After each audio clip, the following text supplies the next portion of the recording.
following is a Comfortably Zoned Radio Network production. I am back. Ralph Tycho, Comfortably Zoned Radio Network, talking baseball and all things in life in the zone. I always advertise that I speak with the most interesting people on the planet. I do. Today, I've got 4 interesting people. Well, Ralph. I think I heard Al Blumkin join us. I just called in. All right. David Hubler is here. George Case III is here. Hal Bock is here. George has a lot to talk about. Hi, George. It's been a while. I'm glad you're back, Alan. Yeah, so am I. I don't know if you heard, but I... both been away. Yeah, so George, I had heart surgery a month ago. Well, we're glad you're with us. And, so am I. All right, let Ralph get back to the program. No, I'm going to let George take it. He's got a lot to talk about in the athletic shoe business. A lot of stuff happening. George Case, we've got Hal Bock here, as I said. David Hubler. Great show, guys. Enjoy. All right. Well, thank you, Ralph. I thought tonight we could really begin because we're on the same evening that the Major League All-Star Game is supposed to be taking place. So I'd like to open our little discussion this evening talking about baseball, where we are, where we're going, what your impressions of the season, and Hal Bock and David Hubler and Alan Blumkin are certainly well-respected people with their opinions about baseball, and I've got my own opinions as well. And I'd like to start it with Hal. Tonight being All-Star Baseball, what's your impression of the All-Star Game? And last night, I guess it was Home Run Derby. It's a totally different kind of game than I'm used to with regard to the All-Star Game, but I'd like to have your comments. Well, you and me both, George. We grew up in a different era, and the All-Star Game was a tremendous central part of the season because it was the only time that the two leagues played each other until, of course, the World Series. Now, with interleague play, games are being played every day between the American and National League. So they've taken away the uniqueness of that matchup. They've also diluted the game. They did bad things to the game a few years ago when they decided that the winning league would get the home field advantage of the World Series. Well, it's an exhibition game. It's a game in which the managers try to get all the players in as a showcase. Now, if you're managing that way, you're probably not managing to win. If you're managing to win, you manage in a different way. So I thought they spoiled the game by doing that. Then they added the Home Run Derby. And more than a few guys who have been in the Home Run Derby came out of it with their swings all messed up. And I'm hopeful as a Met fan that the same thing doesn't happen to Pete Alonso, who won the Home Run Derby yesterday.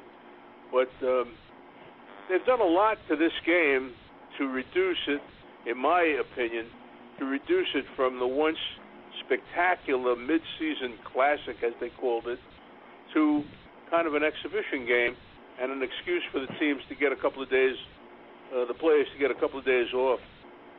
I remember covering games on Sunday before the All-Star Game, and boy, those guys couldn't get out of the locker room quick enough after the game so that they could add their time off. So I think that's my feeling about the All-Star Game. It's not what it once was. Well, Hal, I have to echo many of your comments, and I'm going to talk about it in a minute. But David, what about you? You're down in D.C., and what's your opinion of the All-Star Game as it exists today? I had an opportunity to go last. Well, not an opportunity. I could have gone if I'd wanted to, because it was here in Washington last year, and I didn't. I just can't get enthusiastic about this game anymore. As a kid, I loved watching it. I even enjoyed when, for a couple of years, remember they had 2 All-Star games in one season.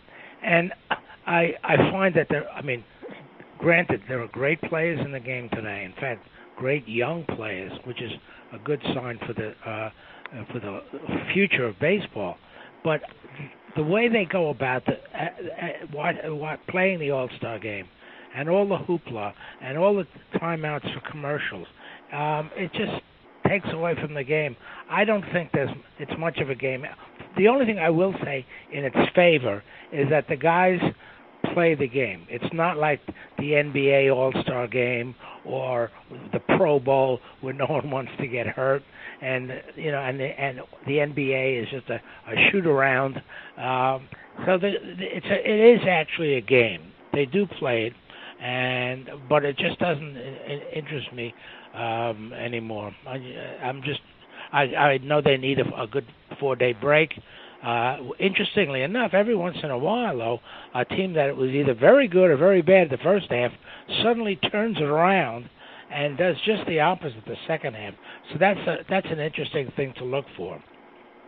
Well, you're right about that, David. And the All-Star break, there are 2 different seasons, and of course there's a couple really close pennant races, right now. And if a couple teams get hot in the second half, some of those pennant races could really tighten up. Yep. We also talk about the fact that baseball, to me, it's become, the All-Star game has become a made-for-television event, and that bothers me as an old-timer or a purist or a traditionalist or whatever. Last year, I think, and I'm not sure how they're going to do it this year, but I recall we had a discussion. The players are on the field and they're mic'd up and they're talking, during the game. They're talking to the booth. I mean, I have a hard time with that. And Alan, you've been around the horn many, many times, and what's your impressions of? Well, basically, the last All-Star game I watched to its completion was the one in 1981 when they came back from the strike that season. And I'll tell you how much it's changed. When I was 14 years old in 1957, I was in a sleepaway camp. And where it was located in upstate New York, the other side was bungalows where people would come up and stay for the summer. And they had a place where they had a television. So the day of the All-Star game, me and a few other kids snuck out, and we went to where they had the television, and we watched the 5 or 6 innings before the counselors caught us. Okay. Also, the only time I've been to one, unfortunately, in 1964, I was busy at Pittsburgh finishing up my college degree. So the only game I've ever seen in person was the one in 1977 at Yankee Stadium, and the ticket was $15. I was very high up. I was behind home plate and like the next to the last row up there. And it was very, very hot day. And I have a friend who was a very close friend of mine who's an Indians season ticket holder. He bought this whole package for $500. The Futures game and the home run derby and the game. There's no way in hell that I ever would pay that much for this. Now, Alan, let me ask you this, and Hal and David. Now, what's your opinion? I think that the game itself, the players are great and all this. I just have a problem with all the hype and with all the glitz and stuff that goes on to it. And Hal, you mentioned about the home run derby. I mean, to me, it's become, what the heck, the Mets guy won it with, 59 home runs or some crazy number. I mean, you're talking about screwing up their swing. I mean, that's, to me, a real problem. If they're used to, hitting the ball and they want to hit it into the seats and the fans love it, I just don't. I get turned off on the home run derby myself. So George, that's my opinion. George, do you know how ESPN was promoting that?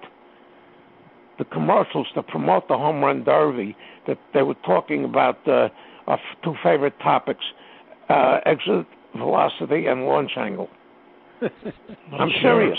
This is what the commercials were promoting this.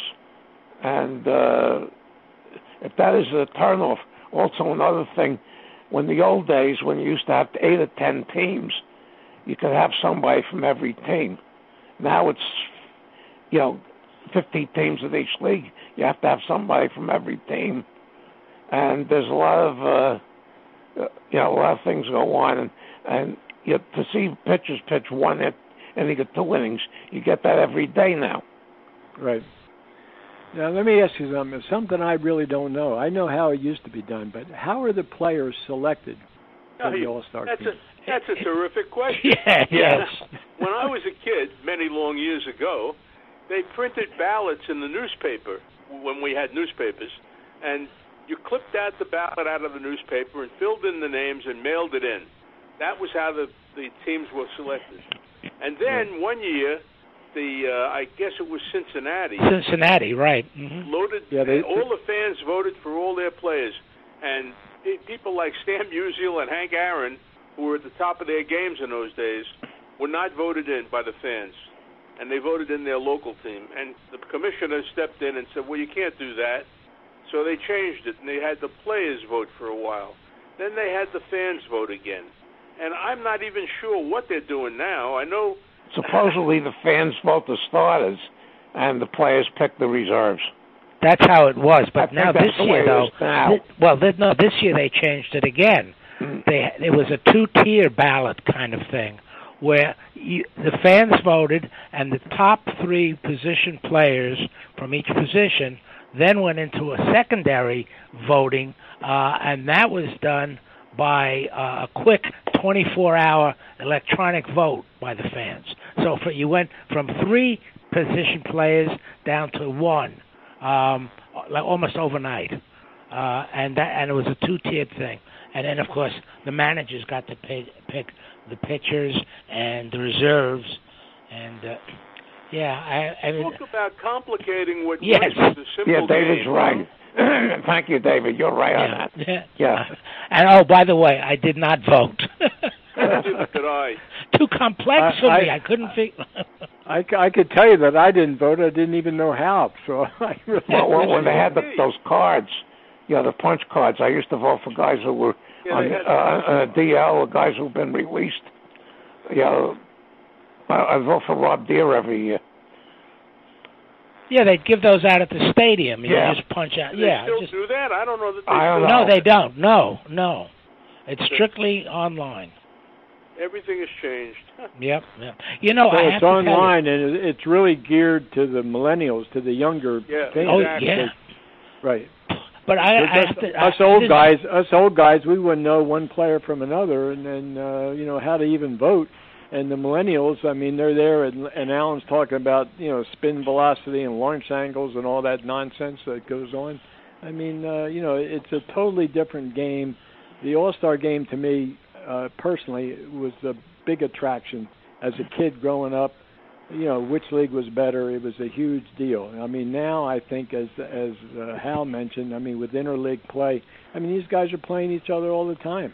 And I just think the impact, and it's a made for television. I guess it helps rating wise, but I mean, I don't know. I think the ratings from the All-Star game has dropped dramatically, as far as I know. Maybe they prop it up, but I don't think so. I don't particularly think the numbers are that terrific on the All-Star. Well, either the numbers for stadium attendance, they've dropped too. But I must tell you this, because this really I almost fell off the chair watching.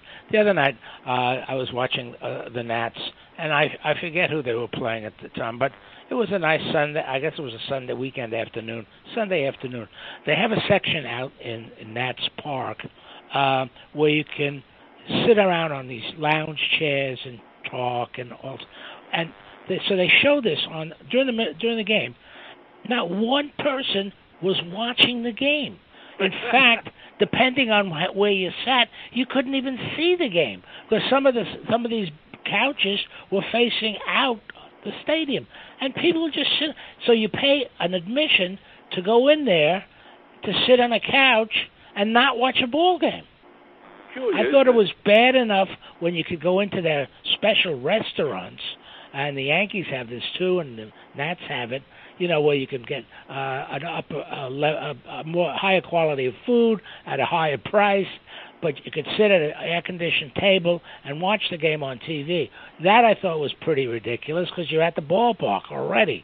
But this thing, I just couldn't. They're all these, they're just sitting around drinking a beer and not watching the game at all.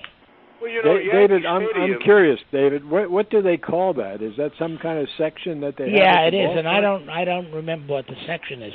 But as an adjunct to that, my big bone of contention now is this need for extended netting and stuff. Now, sure, I don't want to see anybody hurt by a batted ball, but a good part of the problem is the fans don't pay any attention to the game. They're sitting there with their cell phones. Playing with their telephones. Yes, exactly. Yeah. And people are getting hit. I mean, as a kid, I was at Yankee Stadium maybe once a week, and very often I was down in the lower boxes. I never saw anyone get hit by a ball. I mean, now, and also, and they also pointed out that a 2-year-old girl, that you don't bring 2-year-old kids to the ball game. Right. Get a babysitter. Call a grandmother. They've also shown that thing, what was it, last year, where a guy's sitting out in the outfield in the upper deck or something, and the ball comes, and he drops his baby to get the ball. Yes. I mean, yeah. Jesus. I know. It's not only a whole different game, it's a whole different fandom out there. Right. God knows why they even go to the game in the first place. They're just too busy talking on their phones. I was at the last game of Cal Ripken's streak up in Baltimore. Not unbeknownst to us, because you could never tell. He didn't telegraph when he was going to stop, but it turned out to be his last game that ended the streak. No one was paying any attention to him. They were all up and down the aisles, talking to one another, talking on cell phones, or they were much bigger in those days. But it's crazy. It really is. They probably didn't even know what the streak was all about. No, I'm sure not. I'm sure that's true. You ask them about Lou Gehrig, they'll say who? So. Yeah. Who? And the selfies with the pictures. Of course. Besides the cell phones. The selfies with the pictures, yeah. By winning the home run derby, he earned $1 million payoff, which is twice what he was earning as a salary playing the season for the Mets as a rookie. And he took 5% of that $1 million payoff and contributed it to a charity called Tunnel to Towers, which is a 9/11 charity here in New York, and another 5% to Hometown Heroes or something. The Wounded Warriors Project. Right, Wounded Warrior Project. Now, what a heck of a thing for this guy to do. That's $50,000, 5% of $1 million contributions. Now, if you're the Mets, wouldn't you match that? Your guy just gave $50,000.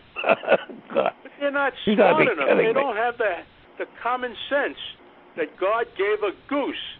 The public relations coup that could be, and they're silent. Oh, sure. It's nice that he did that, Well, I mean, especially coming from a guy who's making so little. Of course, he's making the minimum. Comparatively, he's making the minimum. The Mets announced that they're cutting their ticket prices for the rest of the season. Like anybody, like if the way they're going, they probably draw very few if they continue on this way. Another thing that blew my mind with the Mets, they have this former player agent as the general manager. When Seattle traded Cano to the Mets, usually when a trade like that is made, the team that trades picks up part of the tab that they're paying the guy. Yeah. The Mets dumped the whole $24 million a year took the whole $24 million a year from Seattle, and they have to pay him for 3 more years at $24 million. They took the whole thing, which to me it's totally insane. Well, they do that periodically. I mean, there are so many contracts that have gone bad.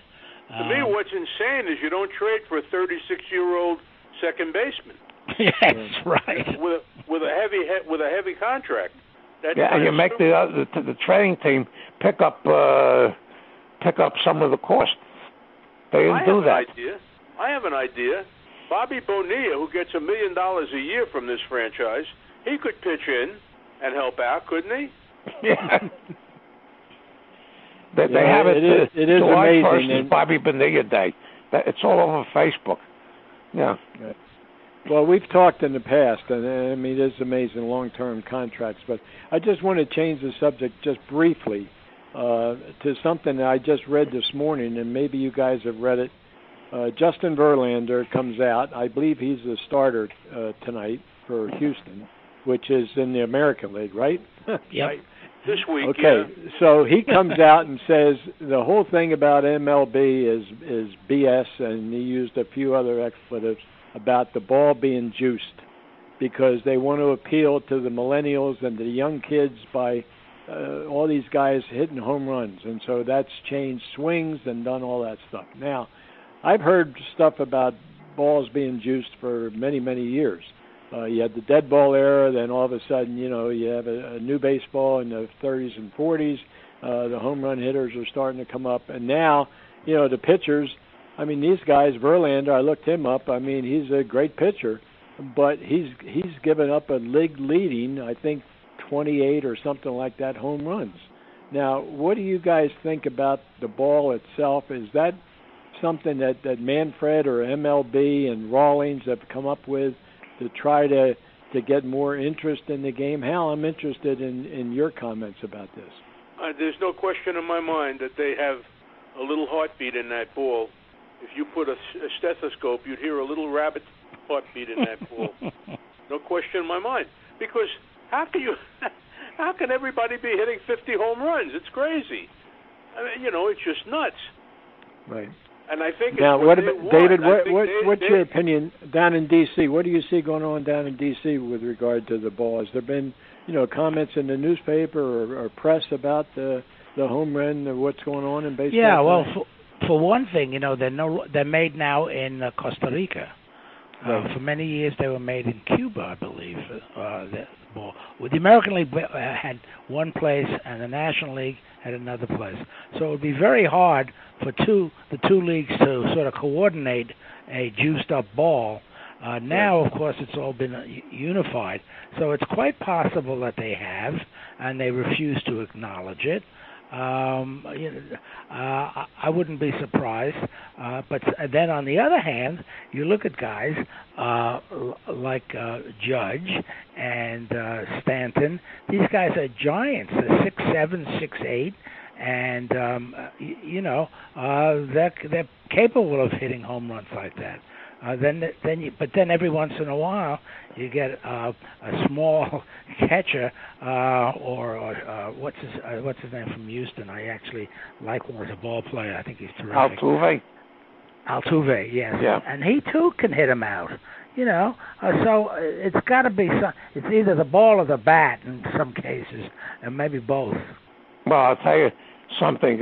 Manfred today, they showed this on TV, denied that there were any changes in the ball, which is a lot of nonsense. Joe Madden, who I'm not a big fan of, the Cub manager, said he's surprised that the Titleist isn't inscribed on the balls. Titleist manufactures golf balls. And most of the time in the morning, I'll watch Quick Pitch, which is the show on MLB that covers all the games from the day before. And basically, it's turned into all you see is home run after home run after home run after home run. You've got a shortstop on the, I think he's a shortstop in Arizona named Ketel Marte, who's small, hit a ball 4 days, 6 feet the other day. This guy has 20 home runs. And it's just too much. It really is. Well, let me ask you guys this. About baseball and the juiced ball. Now, the players are bigger, stronger, all that kind of stuff. Now, to me, with the pitchers throwing 98 or 100, I mean, I used to have the old adage, the faster it comes in, the faster it goes out. Now, are pitchers pitching to try to do the velocity to get 98, 100, whatever, and they're not learning how to pitch. They're only throwing 6 innings, and then they do all the other stuff. Oh yeah. To me, batters will adjust. They can hit a fastball. Eventually, they're going to catch up to it. Now, if you learn to pitch and you change speeds and locations and good sinker, good slider, backup slider, whatever it is.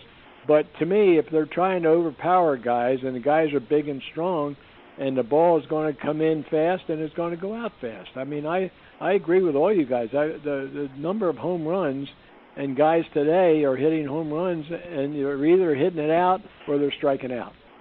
They're on pace to break the home run record by 500 this year. I'm sure that's a function of a Major League Baseball marketing research, which tells them that people like the long ball. The audience likes the long ball. So we'll give them the long ball. It's as simple as that. And don't forget, in a lot of stadiums, the outfield is smaller than it used to be. That's right. That's right. They've built smaller ballparks. Philadelphia, the ballpark in Philadelphia is a joke. I mean, pop fly home runs. Well, Oriole Park, same thing. That left field. Same thing. That's right. That's right. Oriole Park. George, last week we discussed the 2 games in London, and the deepest part of the ballpark there that they arranged was 385 feet. Right. And the scores were 17-13 and 12-8. Yeah, but there wasn't because there were that many home runs hit to center field. It looked like, I watched those games, it looked like softball games. Yeah, you're right, absolutely right. Yeah. Yeah, I mean, all of a sudden, there's so much room in this outfield. Balls are being hit out there. You needed a 4th outfielder.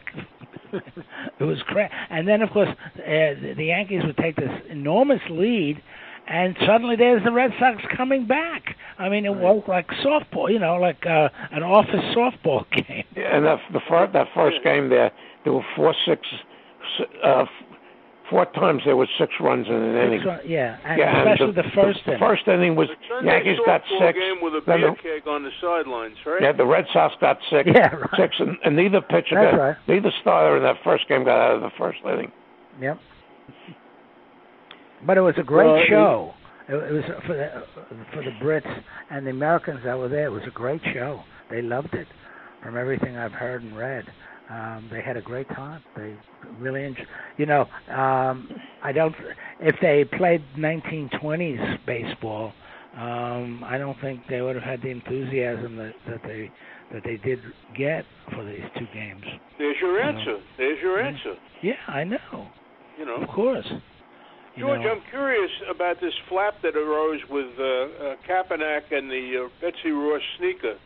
Where he talked Nike out of producing the sneaker. What is that? Yeah, I mentioned that earlier. Before we even got on the air, I was up in Maine last week on our family vacation, and a place I love to go, and we really get removed from baseball. But people in Maine, they only know the Red Sox. They love the Red Sox, but this was not about baseball. I pick up the newspaper, and here's the headline. A local representative says to buy New Balance. Now, New Balance training shoes, running shoes, tennis shoes are made up in Maine. But he was attacking our old friend from a year ago, Colin Kaepernick. Kaepernick came out and as a spokesman for Nike, but he told the Nike management not to bring out a new sneaker they were for July 4th with the Betsy Ross flag on the end because it represented an era that was part of segregation and the fact that the colonial era. I mean, there was a lot of blacks that were segregated. It was slavery. It was slavery. Right. So this came out, and I brought the paper back with me. I said, I just can't believe that this is going on now, and it is. And here's the representative of in Congress coming out with a headline in the newspaper, buy New Balance, because he did not want people buying Nike because of the fact that Nike shoes are made over in Taiwan or Korea or Vietnam, wherever they are, and they come up with this gimmick about the flags.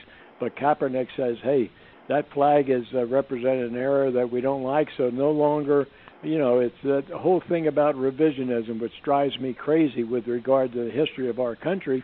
I mean, you're going to take down the Washington Monument, the Lincoln Memorial, the Jefferson Memorial. Are you going to do it? I mean, all of a sudden we don't have founding fathers because it might not have been politically correct, but that's the way the country was back then.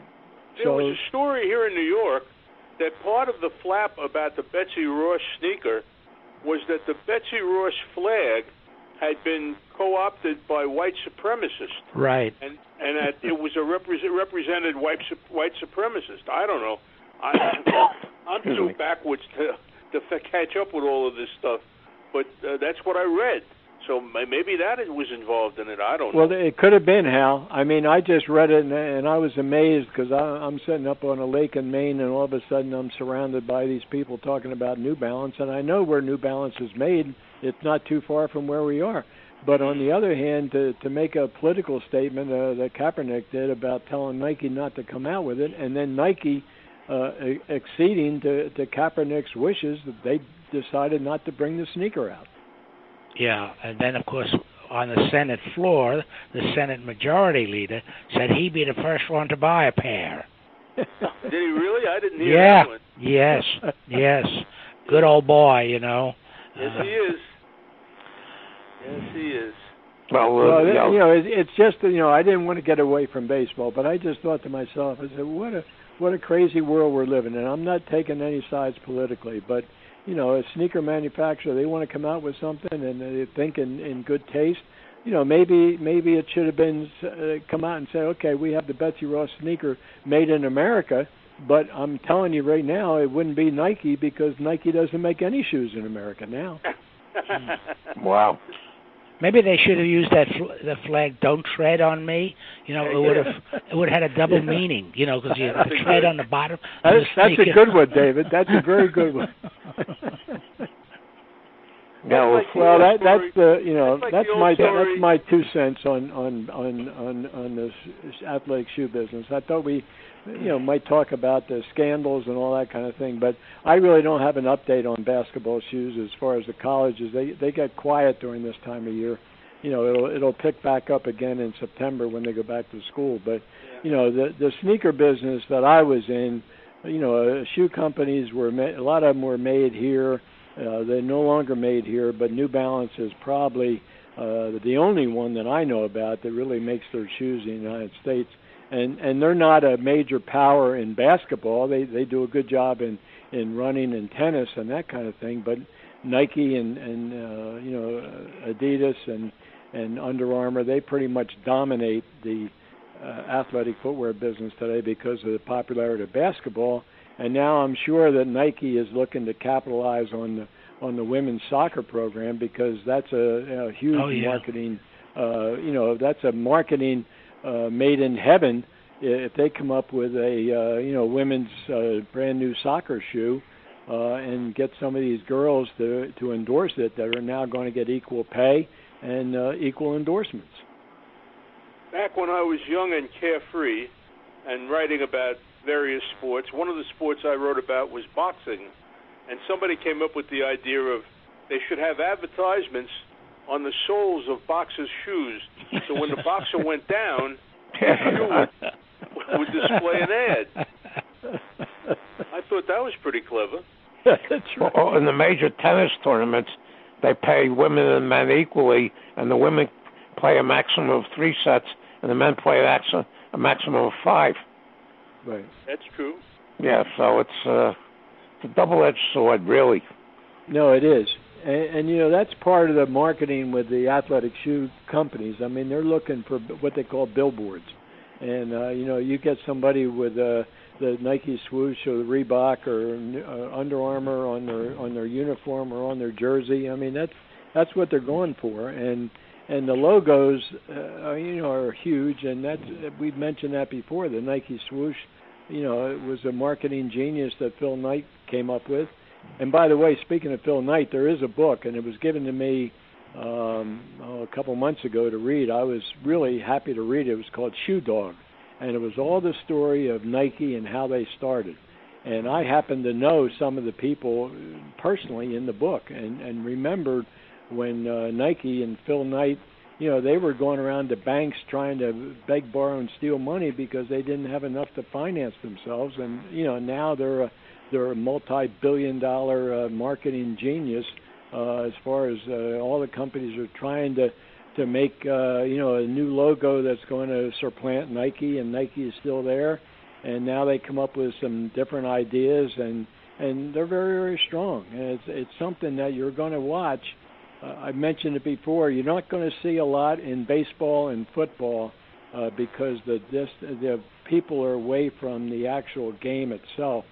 But when it comes to tennis and when it comes to basketball, you're going to see a lot of people looking to come up with a new logo that's going to be shown on television, and that's how they sell product. And all the money that's going to be spent in tennis and basketball, I think now you're going to see it with the women in soccer, because soccer has become a major sport now in this country. Not so much men, but the women, because the World Cup and the success that these women have had, it's a tremendous marketing opportunity for the shoe companies. Doesn't New Balance make the baseball caps? Because there's a little logo in the back now. That's New Era. New Era, okay, New right. Era. Yeah. Right. And that's sort of the creeping ads that you see coming in. I fear well, they do. Baseball they do. uniforms. You see it on the hats, and you see it on the batting gloves. When these guys are coming up and they're changing and they're fooling around with their gloves all the time, you're going to see the Nike swoosh or the Franklin. Those guys are being paid. That's sure they are. That they're not up there doing it for nothing. I can guarantee you that they have a shoe contract, they have a batting glove contract, they have a baseball glove contract, they have a bat contract. Now New Era. They come up and players are not getting paid by New Era, but New Era is making a major contribution to Major League Baseball to get that hat being worn as the official hat of Major League Baseball. They're having a ticker tape parade here tomorrow in New York for the women's soccer team. Right. Well, they've become a household name, and I think, again, television has helped with that, the coverage of the World Cup.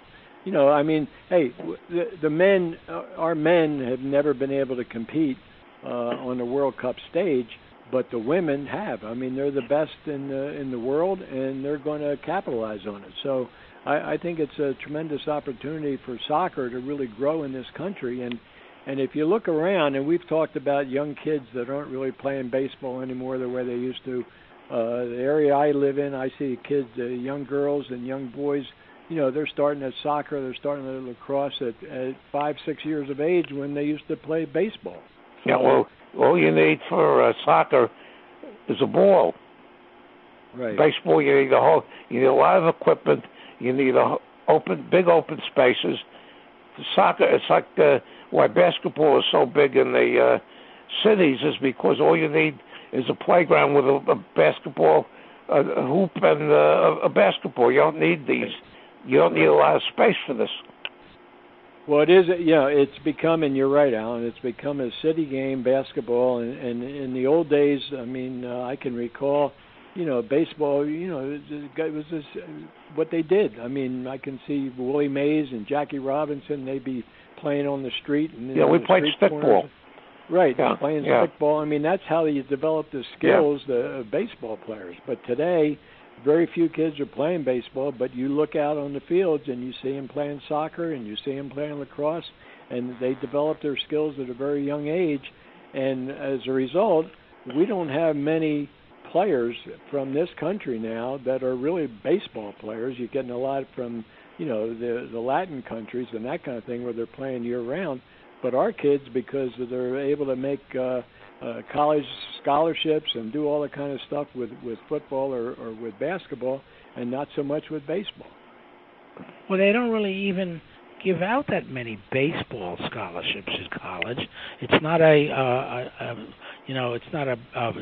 attraction sport. Well, yeah, David, you're right, and it's what they consider marketing, and what baseball is considered from the college level is a non-revenue sport. You're right, except for some of the bigger programs like Arizona State, right. And a couple you of have California the Southern Cals and the Texas and Oklahoma States and Florida, Miami's and those kind of things. But by and large, Vanderbilt, it's not right. And yet the money that's being offered to college scholarships, I mean, you're talking about full rides, 80 scholarships in football, 20 or whatever it is in basketball. In baseball, unless it's one of those major schools, they might be given one or two, or they might split them, and they'll say, he's getting a half scholarship, whatever, because the money is not being generated at that level. No. But in basketball or football, I mean, you look at the TV contracts, and we're talking about the Final Four, and March Madness and all the playoffs and going on in football. 100,000 people watching a college football game. You might have 1,000 people, if you're lucky, watching a college baseball game. Right, especially in the Northeast. I remember covering a number of NYU baseball games in April or late March. It's freezing cold. Played in privacy, right? What's that? Yeah. Pretty much played in privacy. Just about, yeah. I know. And the thing I hate most about college baseball, I've tried to watch it a number of times, is the aluminum bats. Right. To me, that's a very big turn-off. Yeah. I'm with you there, Alan. I think that, and there's now they have college wooden bat leagues, because if you're considering, a professional career, and you've started in Little League at age 10 or whatever, playing with metal bats, and you're playing with metal all the way through college, it's a totally different game, a totally different feel when you're hitting a baseball with a wooden bat as with a metal bat. Oh, yeah. And, a lot of kids think, oh, man, I'm a real strong guy, and they're up there trying to swing. Well, you're strong because the bat is what it is. It's not a wooden bat. But I understand the economics, because you have to go with metal, because, you're breaking bats all the time when you're playing with wood bats. But on the other hand, that's what you learn. That's how you learn to hit. And hitting with a metal bat's a totally different experience. Well, they're afraid they would never. Well, shouldn't say never, but I know I read some articles, not recently, but a while back, with the advent of the metal bats. They say, third baseman particularly could be killed by one of those metal bats. Oh yeah, absolutely. It's very dangerous, and they and now they're trying to have the different technology, and they come up with different ways to make a bat, but the metal bats, I think, are going to be used at the lower levels, but they're going to have to stay with wood at the professional or at the I think colleges, some of the colleges now, if you don't want to do one college, you probably have to do them all.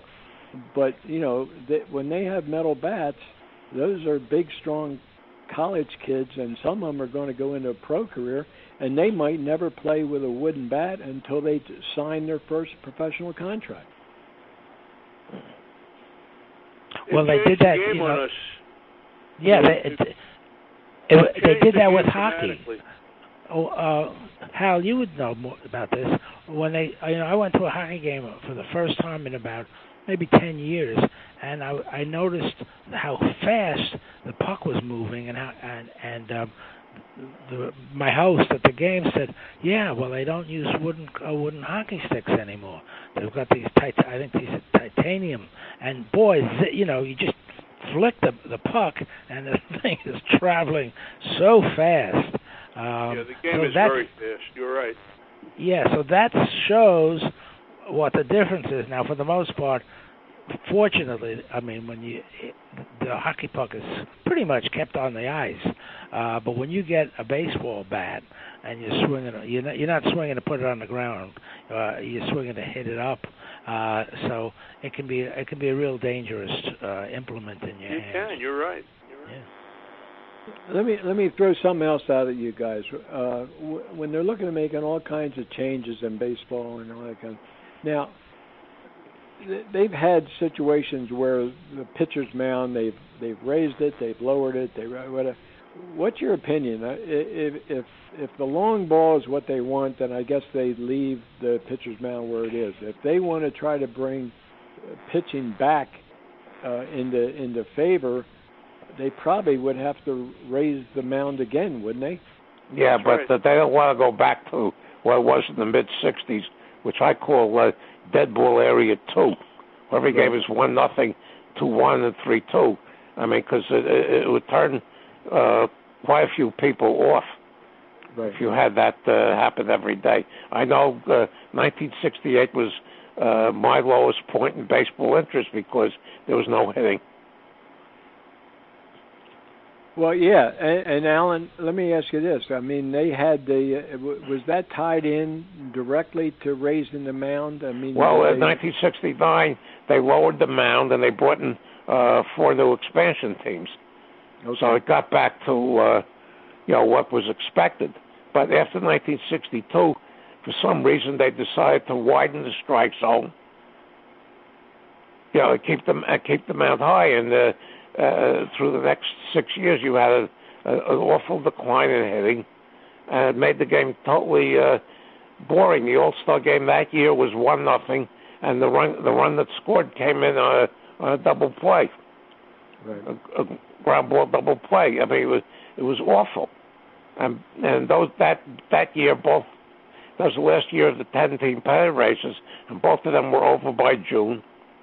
Right. I mean, the World Series was a good World Series between the Cardinals and the Tigers, but I stopped watching because every game was, if you got a total of 5 runs in a game, it was a lot. But they can't go back to that. I don't think they have any desire to go back to that. Well, no, I mean, I'm just throwing it out. And I'm if they raised the mound, the home runs would go down. Right.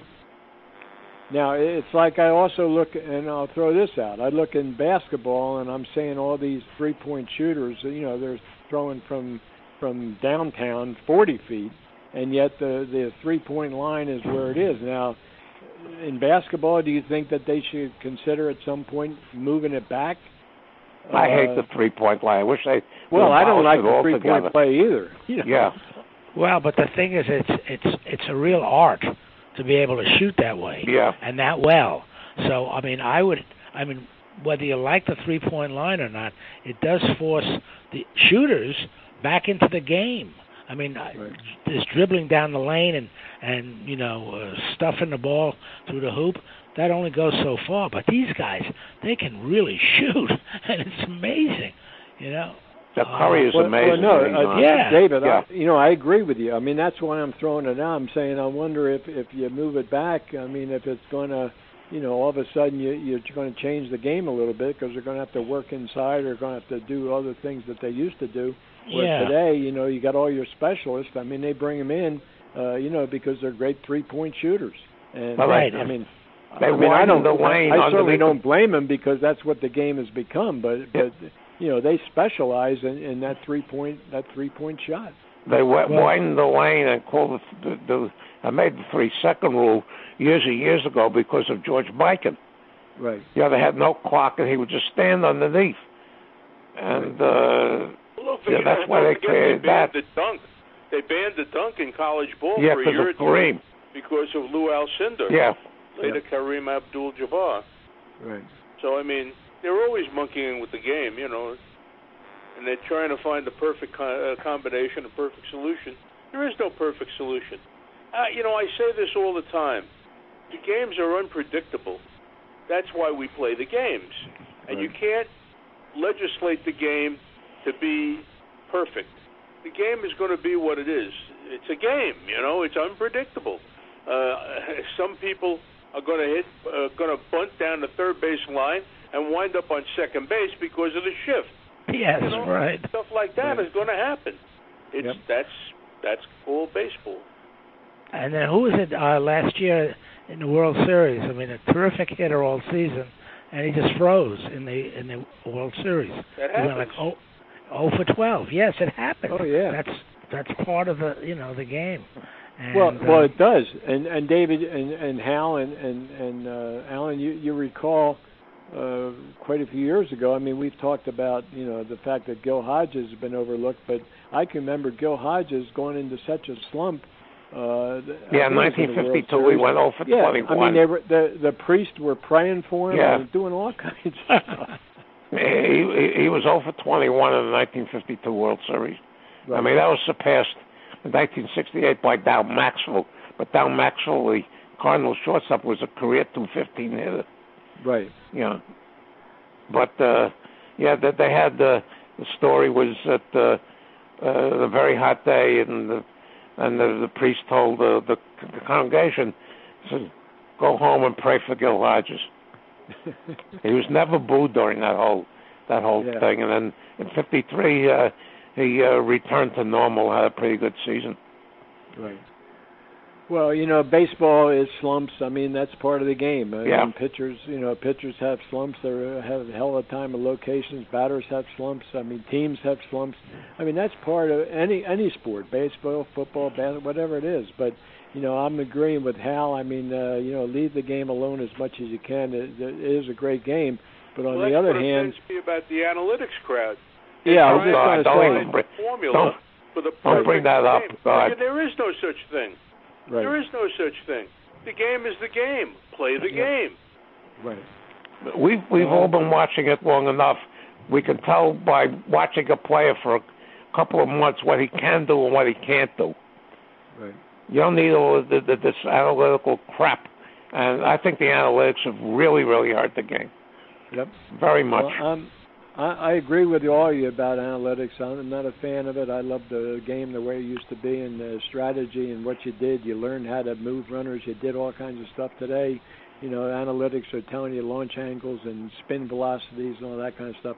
I mean, for me, the MBAs are, some of them are telling you all this stuff, and they never maybe picked up a baseball in their life. They never played the game. Well, so I think it bothers me a lot. I think the analytics are hurting the fans more than they're hurting the players. I mean, people don't want to be, how many people want to sit there and analyze all of these little three-letter abbreviations, some with numbers, some with asterisks? I mean, it's nice to just go to a ball game and buy yourself a scorecard and score the game. This is for David. The Nats have a tremendous pitcher by the name of Max Scherzer. Yeah. The last four or five games, he's been totally lights out. Yes, because he reaches a certain pitch count, they pull him after 7, they pull him after 8. Yeah, it's absurd. I was watching him pitch just this past weekend, it was either Saturday or Sunday, just before they went off on the break, and he gave a master class in pitching. I mean, one of the things I like about him is he doesn't waste time on the mound. He gets the ball back, flips it into his glove, and he pitches. And he was just mowing them down. Sliders here, fastballs up here, and everybody they were just standing there practically with the bat on their shoulders. They didn't do anything to him. He was wonderful. That's the art of pitching, and they pulled him after 7 or 8 innings. It's great guy, but a great pitcher. But I mean, I guarantee you. I mean, I say guarantee you. I mean, I would think that he would be a 9-inning complete pitcher, and they wouldn't worry about the damn pitch. I think they did. I think he did go 9 early in the season, if I'm not mistaken. I think he did go. It was one of those games where there wasn't much hitting, and so he didn't have to throw that many pitches, and they let him finish the game. And I think it was a shutout. So. Yeah, last week was the anniversary of the Warren Spahn Marichal game. Right. The one where Mays hit the home run in the 16th inning. Yep. And somebody put that as an article there. Marichal threw 227 pitches and Spahn threw 201. Yeah, and the odds of that happening ever again, the way the game is evolved or devolved, is 0. Well, you know what it also does? It also takes out, you're facing a pitcher who's just like Max, just lights out. You say, okay, but you say, just hang in there, because they're going to pull him after 6 innings, and then we'll get into the bullpen. and that's what happens. And that's it, David. You're right. How many times the bullpens have blown the games? Yes, absolutely. The Nats have blown so many games this year because of the Mets lead the league in that. Not as many as the Mets. Not as many as the Mets. Okay. There was a game a couple of weeks ago. The Dodgers pitcher Walker Buehler, 7 innings, 2 hits, no walks, low pitch count. They pull him after 7, and the relievers blow the game. That's good baseball. It's formula. They all operate the same way. And with the Mets, with the relief pitchers they have, it doesn't matter who they bring in. They're all the same. Yep. All right, guys. Well, look, I got to end this. The three of us could talk about this all night long. Right. And I'm really happy we're back together again. And yes, Alan, so am I. Alan, good to hear from you, and David and Hal. So we'll talk again next week, guys. Okay. Yep. Good night, everybody. Good night. Good night. Bye-bye.